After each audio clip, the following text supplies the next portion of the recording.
J'ai eu la chance de découvrir les statistiques très tôt en fait. J'ai été accepté dans le laboratoire de Pierre du Cimetière et puis j'ai continué, ça m'a vraiment enthousiasmé. Et donc j'ai acquis une formation en statistique bien avant de commencer la cardiologie. Donc en fait j'ai appris la médecine avec plein de doutes, plein de questions.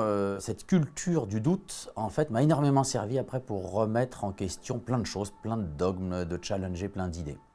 Petit à petit, j'ai eu la possibilité d'utiliser cette approche pour s'attaquer à des questions qui étaient très peu couvertes. Par exemple, la mort subite, il y a 20 ans en France, personne quasiment ne parlait de mort subite. Or, en utilisant l'épidémiologie, on s'est aperçu qu'on pouvait identifier précocement des gens qui étaient à risque de faire une mort subite dans les 20 ans qui suivaient. Ça a été très rapide puisqu'on a pu ensuite proposer des découvertes, des nouvelles façons de réfléchir, des nouvelles façons de penser. Et puis là, tout récemment, je me suis dit, mais bon sang, j'ai pas pensé à travailler sur les morts.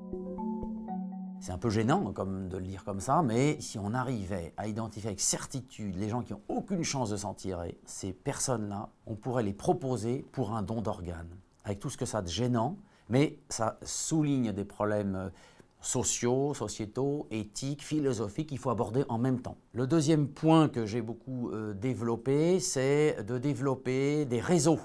En Afrique, on essaye de travailler avec les Africains sur les maladies qui les intéressent. On ne sait pas forcément tous que maintenant les maladies chroniques tuent plus que les maladies infectieuses en Afrique.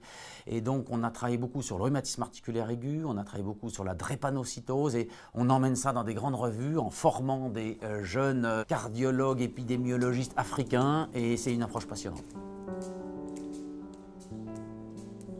La forme ultime de cette façon de travailler, c'est tout ce qui concerne la transplantation. L'épidémiologie intégrative, en fait, on a trouvé le terme parce que ça correspondait à la façon qu'on avait de travailler.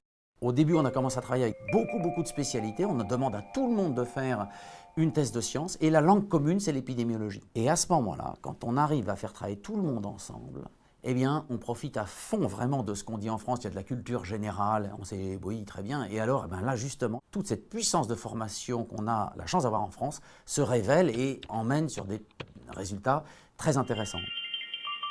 On fait tourner des modèles mathématiques, mais là, on s'autorise tout. On autorise le modèle mathématique à prendre une donnée en cardiologie, une donnée en néphrologie, une donnée en immunologie, et on construit comme ça, avec les modélisations mathématiques, du risque de survenue de rejet, et c'est en train de révolutionner justement la classification internationale. Cette approche de l'épidémiologie intégrative, je pense qu'on va pouvoir l'utiliser dans plein d'autres domaines, c'est très prometteur.